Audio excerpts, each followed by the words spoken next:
Okay. Good morning everybody and good morning สวัสดีครับผมแม่และภิกษุณีทุกท่าน Welcome to Siam Society. We have a morning session on a book talk by Cindy Rasicot. But before that, I would like to announce another lecture happening here also on Saturday the 3rd.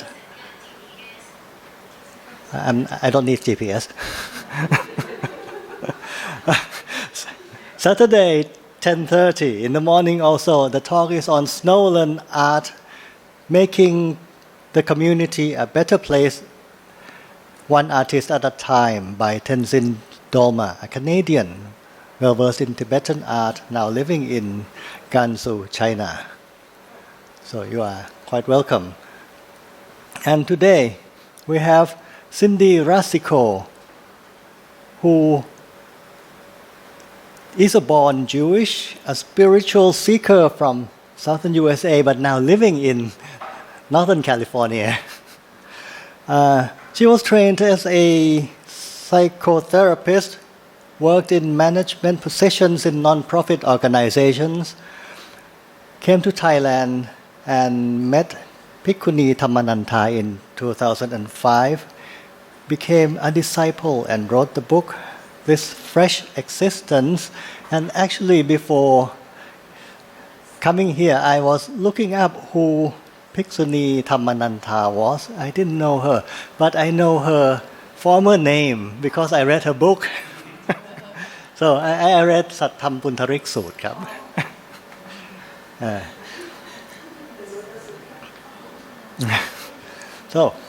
So I'm happy to welcome คุณ Cindy Rasicot.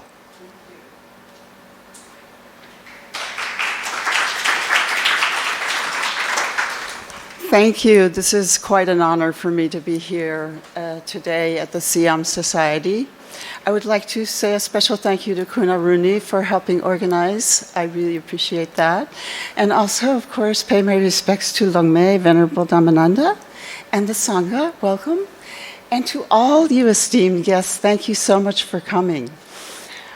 Before I start, I want to ask how many of you are familiar with Venerable Dhammananda and or know about her path to ordination before today? Okay, so some. All right. What I would like to do is start off by saying a little bit about how I will organize the talk. And I'll be doing this PowerPoint presentation. And also, Lome, if you would like to say anything at any point, I would please offer, if there could be another mic. Oh, you're okay? Okay. I know that we did a presentation earlier, and she had to wait all the way to the end to speak. So that was hard. So I'll talk a little bit about how I met Venerable, why I wrote the book, and I want to say, and I think perhaps this is one of the main points I want to acknowledge today, is that Venerable is a strong female role model for both Western and Asian women. And I'll talk about her as a leader, and I think it's just important. I want to put that out there.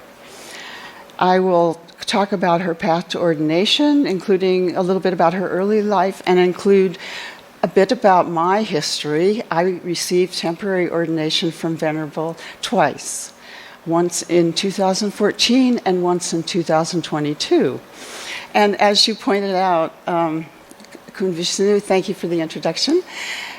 He asked me an interesting question. I said I had wanted to write the book for a long time, and he kind of said, well, why did it take you 20 years to write the book? And I think that's a good question.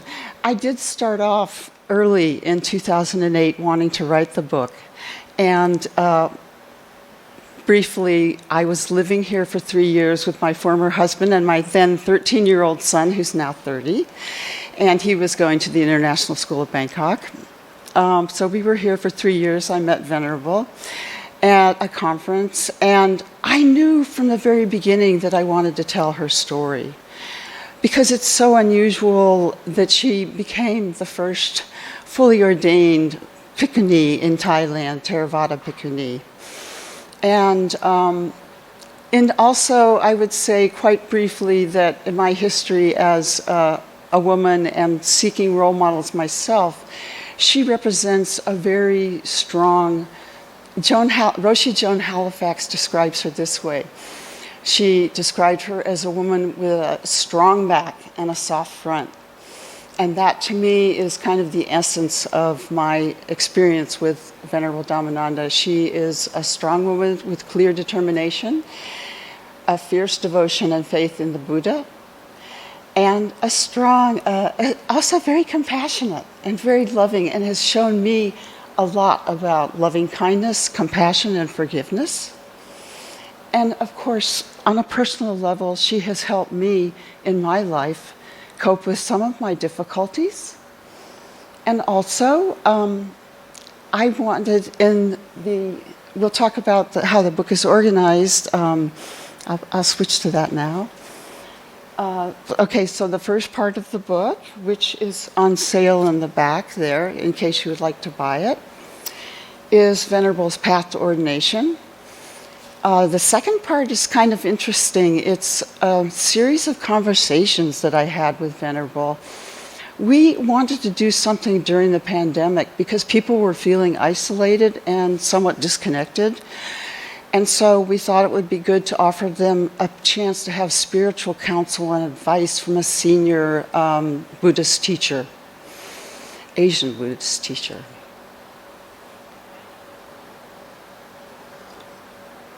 So for about 2 years, we had people come on. They asked Venerable a question. It was very informal. And many interesting topics and teachings came out of this, like practicing forgiveness, compassion, meditation, how to deal with difficult feelings like anger, despair, loneliness, things people were grappling with. And so I call the second part of the book the hands-on part of the book because it's her actual core teachings. And the feedback I've gotten is that people come back to that again and again because they're getting valuable information that helps them in their lives. And the third part of the book is called Light of Our Beings. And it's essentially Venerable's reflections on the ordained life for 20 years. And I talk a little bit about my experience receiving temporary ordination.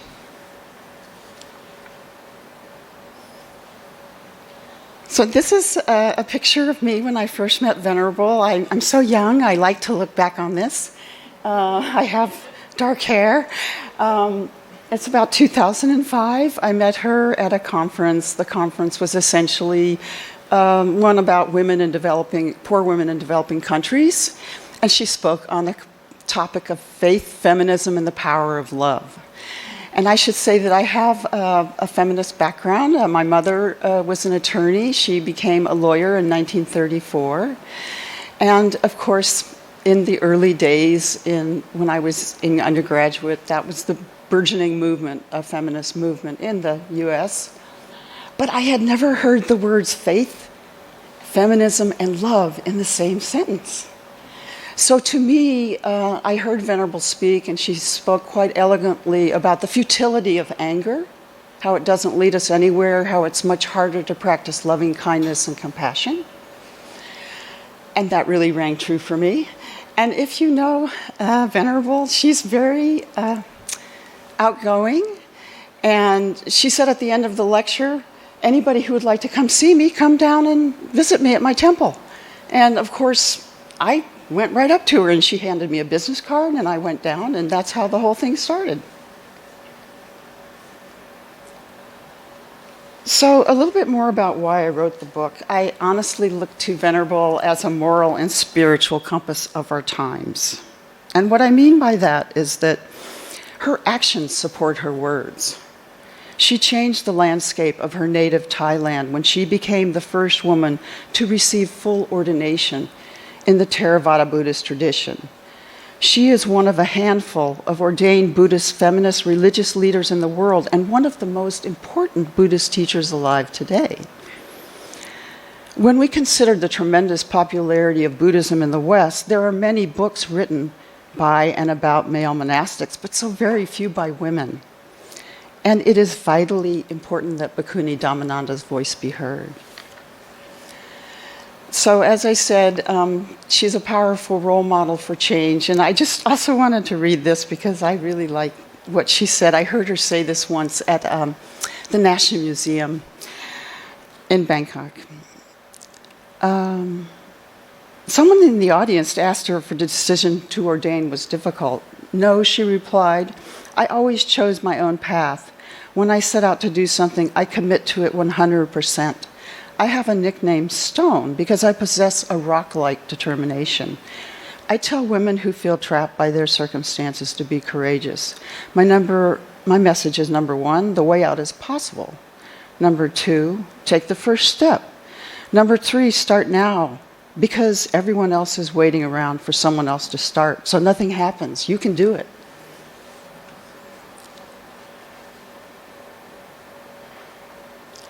So let's talk a little bit more about Venerable and her accomplishments.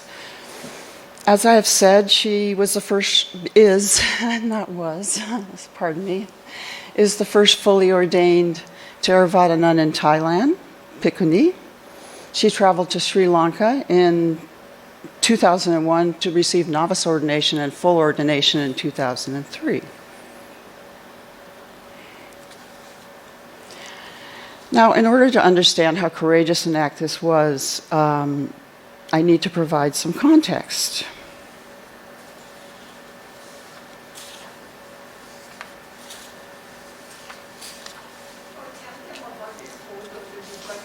Oh, okay, sure. Yeah, thanks. Basically, I had a friend, I'm forgetting her name now, Hansa. Yes, Hansa, she's Indian. She's no longer living here.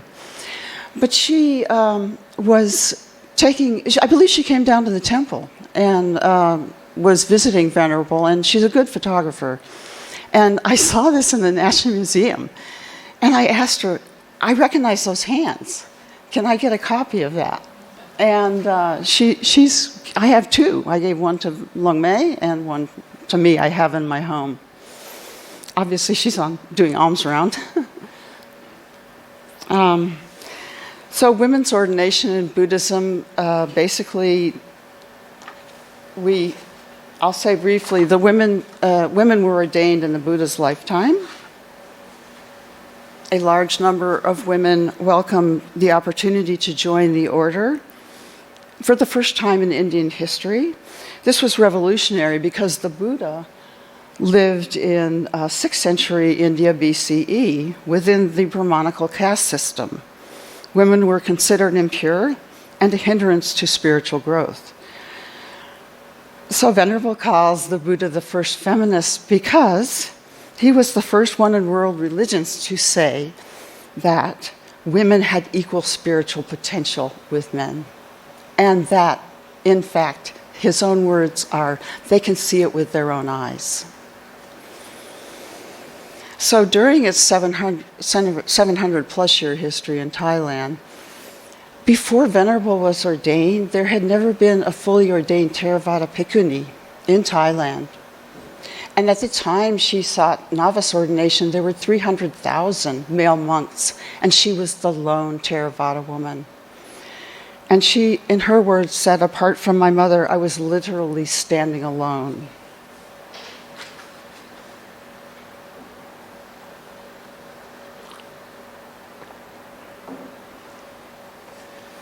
And Venerable will tell you that it's important to her to, of course, to follow the Buddha, the fourfold Buddhist communities that he requested before he passed away.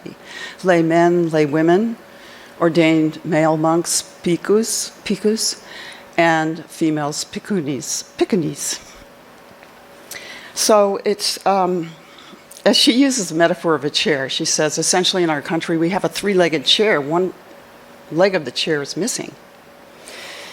And it's her mission to bring back the fourth leg. She has dedicated her life to restoring women their rightful place in Buddhism.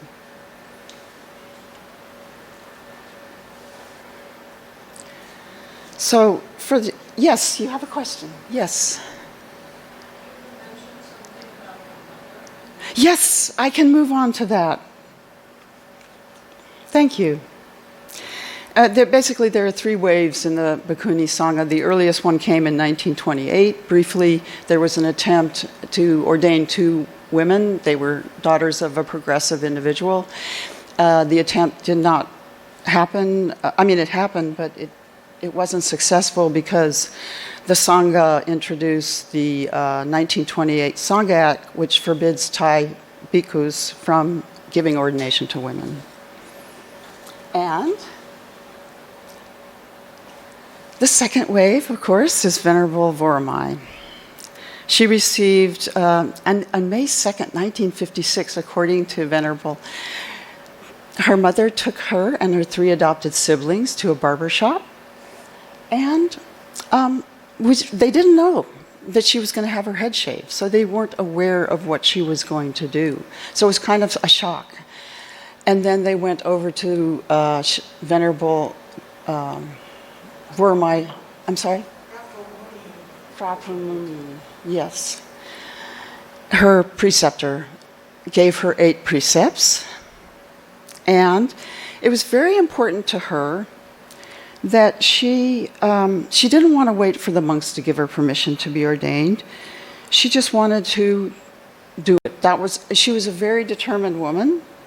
She was a journalist, an accomplished jiu-jitsu practitioner, a sword fighter, a prolific writer of Dhamma articles, histories, and novels. And I'm told feminists love the stories that she wrote because of their strong female characters. So you get a sense of the importance of what she did, and that she did it on her own terms, in a sense. She wanted to make it clear that she was not a machi. She wanted, Venerable, can you pronounce this for me? Nakubad? Nakbuad. That she was an ordained person. She wore a yellow robe.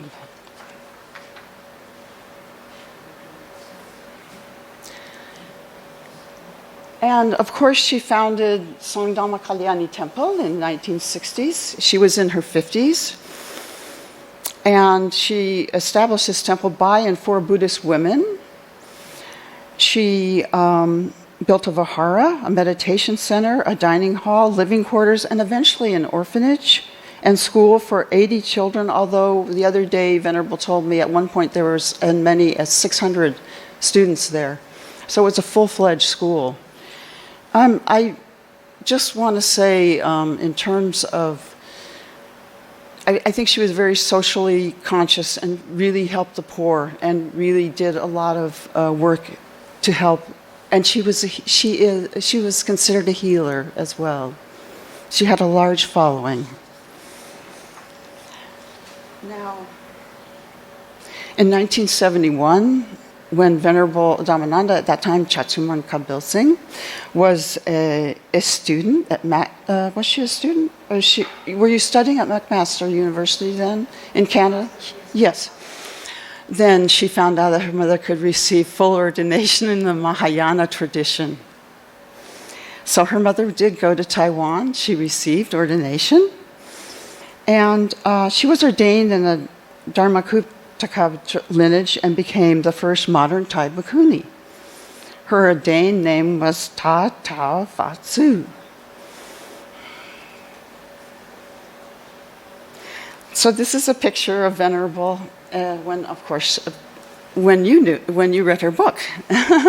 She was a professor. She looks really glamorous. She was a TV personality, a popular host of a TV Dharma show, an internationally recognized Buddhist scholar, a feminist and environmental activist, a wife and mother with 3 sons.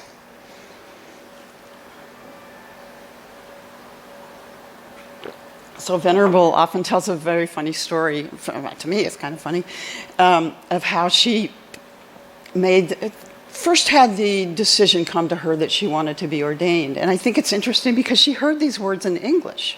She was looking into the mirror and heard a voice in English say, "How long do I have to do this? You should have seen me dressed up in matching outfits, perfectly manicured nails. I wore lots of jewelry and makeup. At that time, even though I was surrounded by family and friends, I was lonely. Something was missing. I wanted to do something more meaningful with my life. So then we come to the third wave of Bhikkhuni ordination. And this, of course, is Venerable Dhammananda, who was ordained as a samaneri or novice in Sri Lanka in 2001, and a Bhikkhuni, a fully ordained monastic woman, in 2003. Let's see how I'm doing on time. I think I will go a little bit into her early life. So this is a picture of her with her father. And she says, young Chatsuman, she's probably about age 3, Koryat Chatsena. And her parents separated when she was very young. He often visited her in Bangkok. And when Parliament was in session, he was a dedicated politician who spent most of his life living and working on behalf of the people living in Trang, southern Thailand. And Venerable says of her father, he was a righteous man who spoke up for the poor and openly criticized the government for its corruption. Because of his outspokenness, he was imprisoned several times. Excuse me. And it's quite touching when Venerable Vorma was ordained, her father bowed to her. He felt the revival of the Bhikkhuni Sangha was a matter of social and religious equality, and when he was 58, he became a bhikkhu. When Dhammananda was ordained, she credited her father for teaching her to be righteous against all odds. I walked the soil of this country as the lone Theravada Bhikkhuni thanks to my father, who was a role model for protesting the system.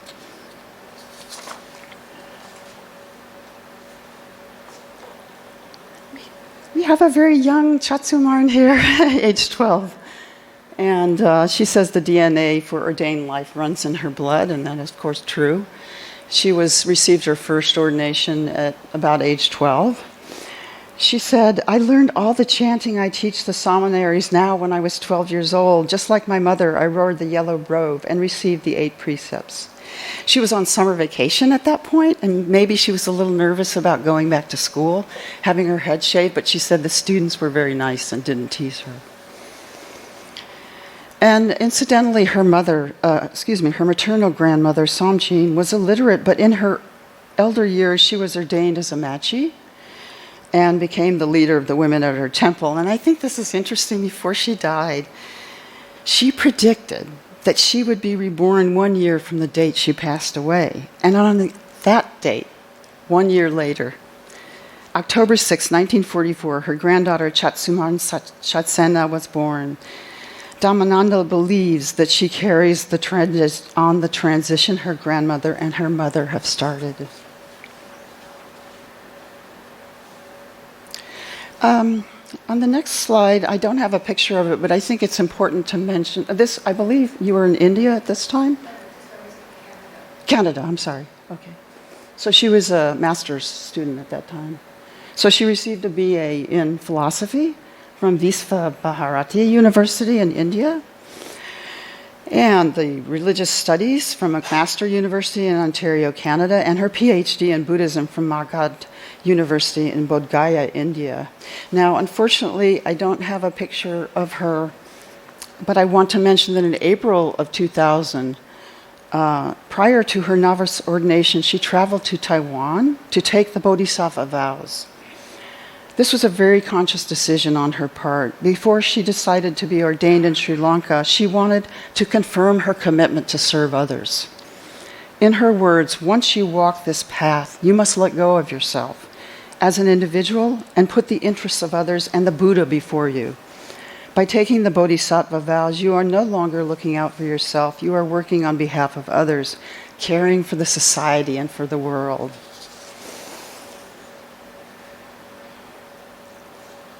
So this is a picture of her in Sri Lanka, samaneri ordination. She's having her head shaved for the first time.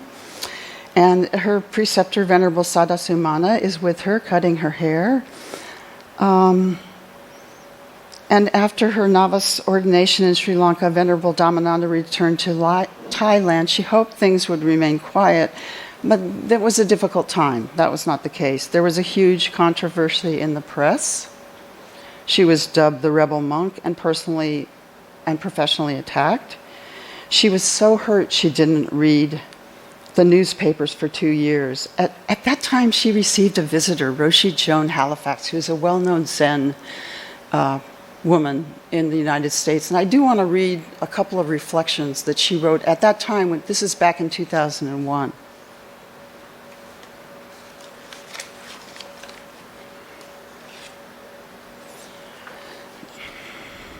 While at Wat Sangdhamma Kalyani, Venerable Dhammananda and I discovered we had much in common. We took refuge in each other, as I was weary from many problems in my country and community, and she was weary from aggressive resistance to her ordination.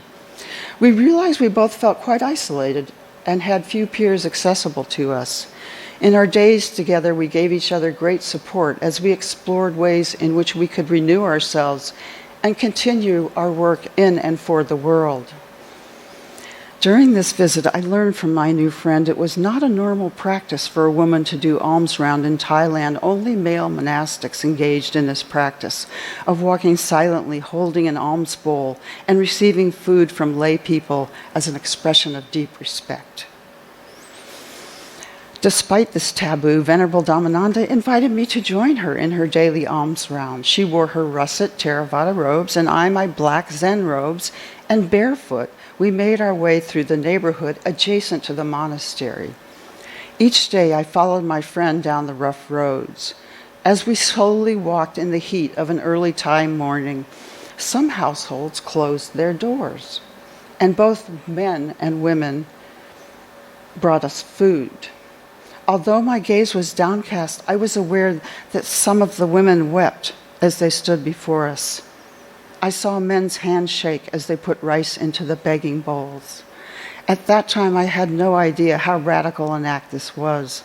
I only knew my head was bare to the sun, my feet were bare to the road, and my heart was bare as I received food from these generous lay people.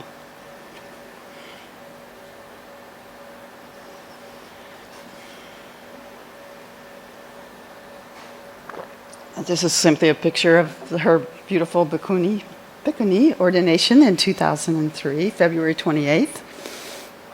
And Venerable said this time after her ordination, she did not encounter such strong objections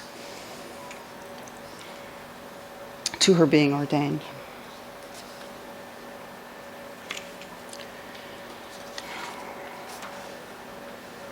Now, one thing I want to say about Venerable is she is a socially engaged Buddhist. So that means helping others is a very important part of who she is and who we all are. The temple is a model for environmental conservation. It's called an eco-temple. And I think it's kind of fun. The temple recycling center is called 7-Eleven. And she's raised awareness for her environmental concerns through creating reuse and recycling programs and an organic garden. The waste is collected by hand. Drink cartons, dirty plastic bags, and any other food receptacles. And Venerable is so creative that I've seen her take plastic bags and sit down and crochet new purses and things out of them. So there's kind of no end to her creativity and also to her belief in the importance of environmental conservation. Another example of her social activism is the Dhamma training program she developed for women in prison. And during the pandemic, the temple donated food to local workers.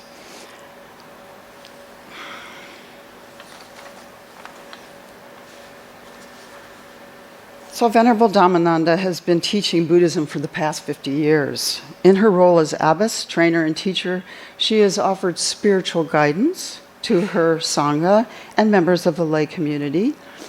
She has instituted programs for lay practitioners that promote understanding and practice of the Dhamma.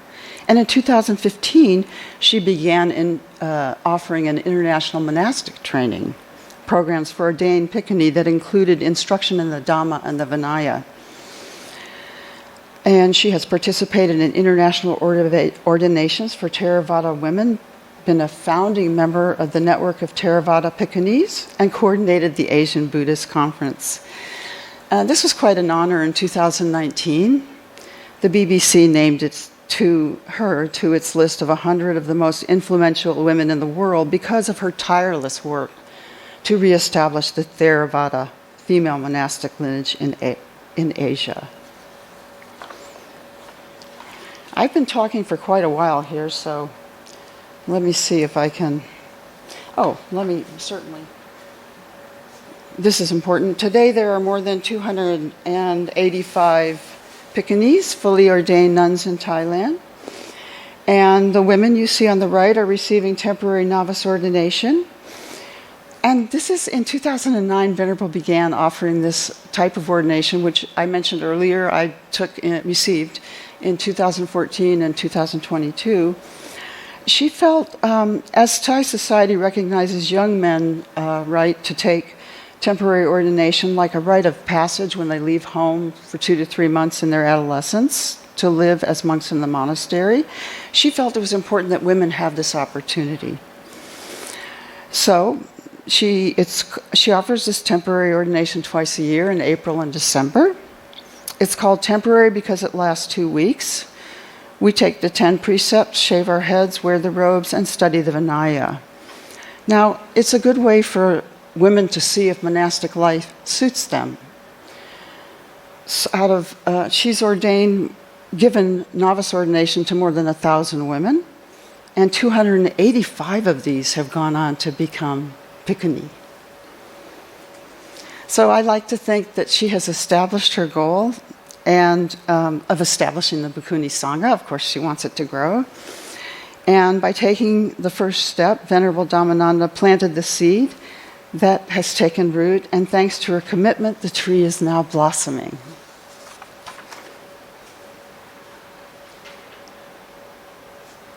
I'll just say a few words about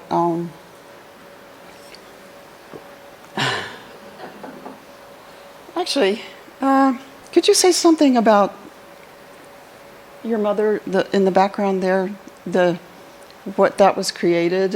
Is there a microphone? Yeah, okay. I just wondered if you wanted to say anything more.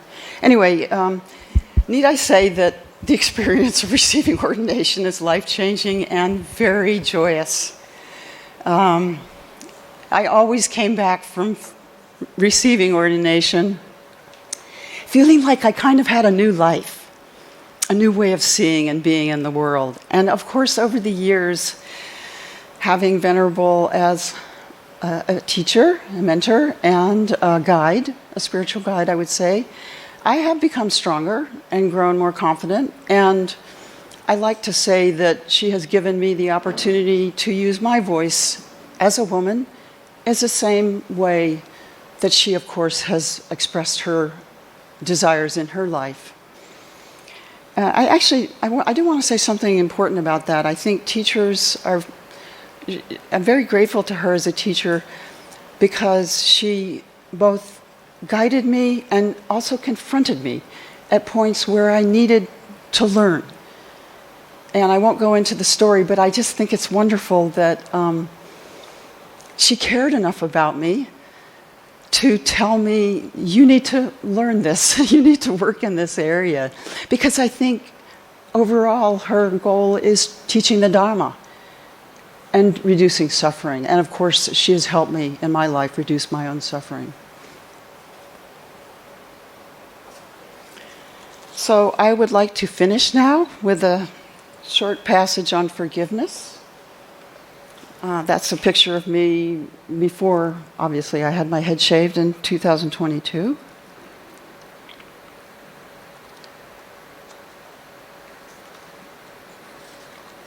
Forgiveness and anger were they're kind of like my difficult issues. So in some ways, the writing about them in the book was great for me because it gave me a chance to grow and understand more about how forgiveness works. So this is practicing forgiveness in Venerable Dhammananda's words. Opening our hearts to love others unconditionally is what leads us on the path to forgiveness. Now, a mother's love is a good example of unconditional love. A mother can forgive her children no matter what they have done.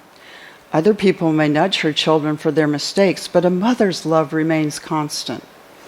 The real question is, can you really love your enemies the way you love your children? That is the true meaning of loving kindness. She goes on to say loving unconditionally starts by learning to forgive ourselves. She talks a bit, because I think I asked her at that time about anger, and she said it's a particularly challenging emotion for most of us to forgive, but meditation practice can help us learn to cope. The practice of mindfulness can be compared to looking at life through a magnifying glass. Things are enlarged, and we can see each part in minute detail rising and falling away. Now, she goes on to say anger and hatred can be very deep-rooted, like when you grow a plant. By watering the seeds of hatred, we are nurturing the plant to grow into a very large tree, which not only affects you, it affects other people. This is Venerable speaking. I have an example of this from my own life. Thai people of my generation were brought up to believe that the Burmese are unforgivable enemies. Throughout Thai history, there have been many wars with the Burmese when they came in and attacked us, burning and destroying property, desecrating Buddhist statues. We told ourselves a story about the Burmese. If we heard loud noises in the house, we would say, "You scared me. I thought the Burmese were coming to get us." We were brought up to hate, refuse, and deny the Burmese. Therefore, many of us, like my sister, refused to go to Myanmar. So the very first thing I did after I was ordained was travel to Myanmar to visit Shwedagon, the magnificent stupa.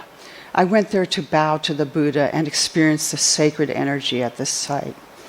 I acknowledged that whatever stories I had learned about the Burmese, truthful or not, I forgave them. I also asked for their forgiveness because I did not know how my own hatred may have harmed them in the past. When countries are fighting, you don't know who is cutting off whose head. So we ask for forgiveness for the harm we may have done. This is a very important message to understand, that in the process of practicing forgiveness, you are healing yourself and making yourself whole again. When living in community, inevitably conflict happens. If we are willing to examine our behavior and acknowledge our share in causing the conflict, we can learn to live harmoniously with others. We acknowledge that we have done something wrong or said something hurtful to the other person. Once we take responsibility for our behavior, we can go to the other person, admit when we have made a mistake, and ask for forgiveness. By doing this, we start to generate genuine loving kindness and compassion towards others. And this loving kindness is the basis for creating harmonious communities. Thank you so much.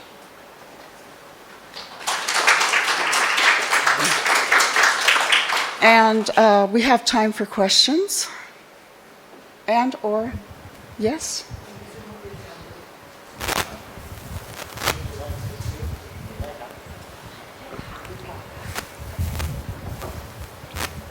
I'm sorry?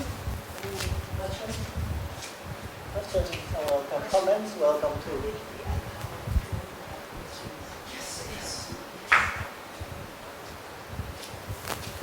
So please don't be shy. Yes, go ahead. Yeah, well, first of all, thank you very much indeed. That was a fascinating talk. Thank you. And a wonderful surprise, actually, to have Venerable Dhammananda here. I wasn't expecting that. Yes.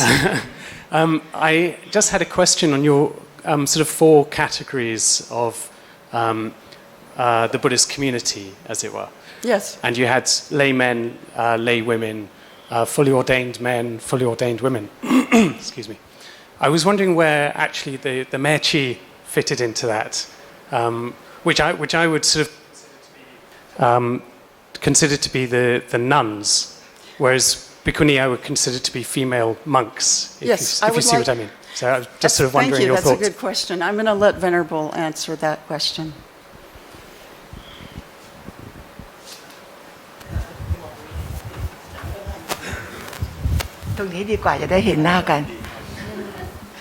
I think this is the height of the microphone, and when you were talking, it's about further away from you. It's okay now. This one is perfect for me. You know, when the Buddha said the fourfold Buddhist, That is the Buddha's intention. Immediately after his enlightenment, even before the women joined the order, and these fourfold Buddhist communities, the bhikkhus, fully ordained monk, bhikkhuni, female, fully ordained female monks, and then laymen and lay women. The machis do not have ordination, therefore they belong to lay women's group. Isn't that funny? And they shaved and they wear white, but they're still legally considered that they belong to the lay women's group. So therefore, the second one is missing in our country. And that is a shame when you study the teaching of the Buddha, to know that the Buddha was the first one who made clear intention that we should have both male and female monastics. But we don't have it in Thailand. And we boast, Thai people always boast that this is the country with 95% of Buddhists. But yet, we have only 3 categories of the Buddhist communities. So this is a very important question, because people tend to get confused in translation. They translate Mechi as nuns, and they translate Bhikkhuni also as nuns. So they said, oh, you already have nuns, but that is not true.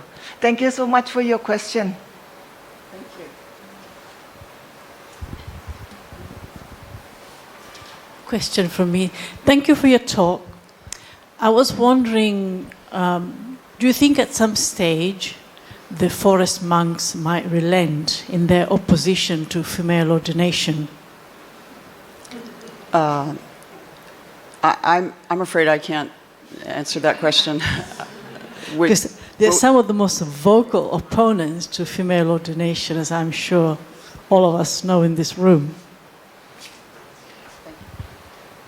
The difficulty with the forest monks is that they stay in the forest without reading the text. I'm sorry to say that, literally. And we have to study the text in order to understand the Buddha's intention. Only when you understand the Buddha's intention, only then we have strength. So the forest monk, most of them would be meditating, and they will follow the tradition of their teachers. When their teachers say this, they will follow and believe. That's why in the forest setting of Ajahn Chah, they have something like 100 branches. And when Venerable Brahmavangso in Australia, when he started ordaining women in the year 2009, he was excommunicated. Thank you. He was excommunicated from the group of Ajahn Chah. Yes, so I would thank you so much for that question, because I think the forest monks will be difficult because they are a little further, one step further from reading the text. Thank you. Thank you. These presentations, in this presentation and her book, will become a reality with the questions you ask. So it's very important that we have this dialogue. Very important. Can I ask a question? I was at a funeral once, and a Thai friend next to me, as she walked to the coffin, she said, "I forgive you." Now, what does that mean? Can you forgive the dead? I mean, we're talking about forgiveness here, but that was strange to me. Yeah. Yes, whatever. A dead person, when you go and pour water on the hand of a dead person, you are forgiving him. For whatever he had done terrible things to you through your life and through his life, you forgive him. Forgiving him means letting go of the bad feeling you have against him. You should do that. Because otherwise it is we ourselves who suffer. Yes? So forgiving is great for our own self, great for our own health. So we should forgive. Sometimes you hear people saying like this, "Oh, I will not even go to attend the pouring of water at his death." Meaning, I am not forgiving you forever. Not this life, not next life, like that, So that is terrible. So that's why, yes, sometimes you go and the person is already put in the coffin. You go and touch the coffin and you say, "I forgive you." Great. That's what you should do. Yes.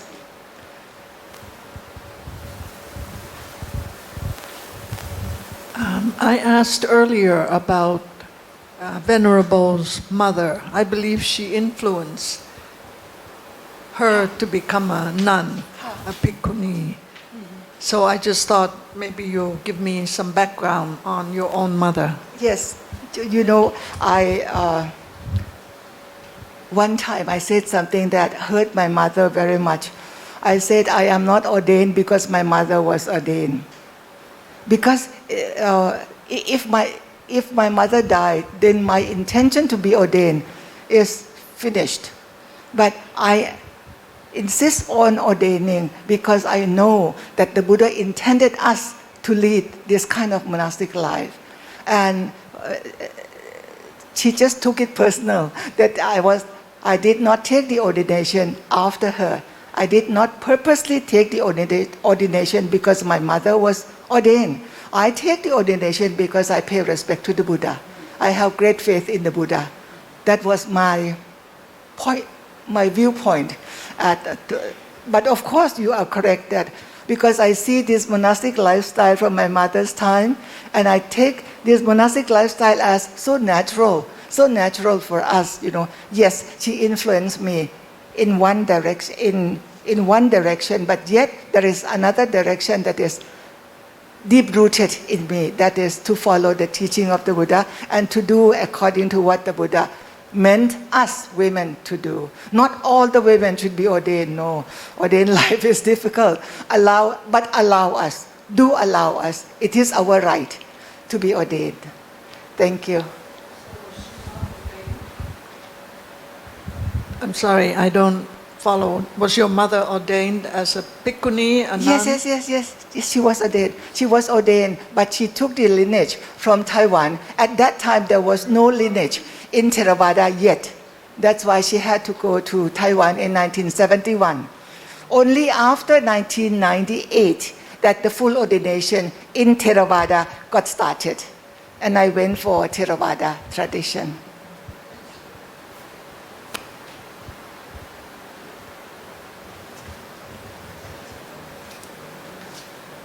Any more questions?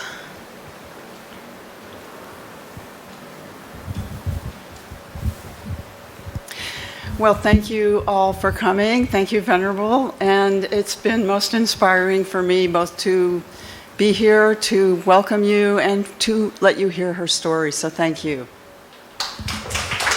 Thank you very much, everyone.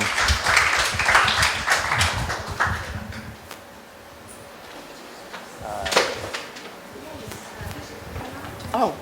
ครับคุณไดรีนนะ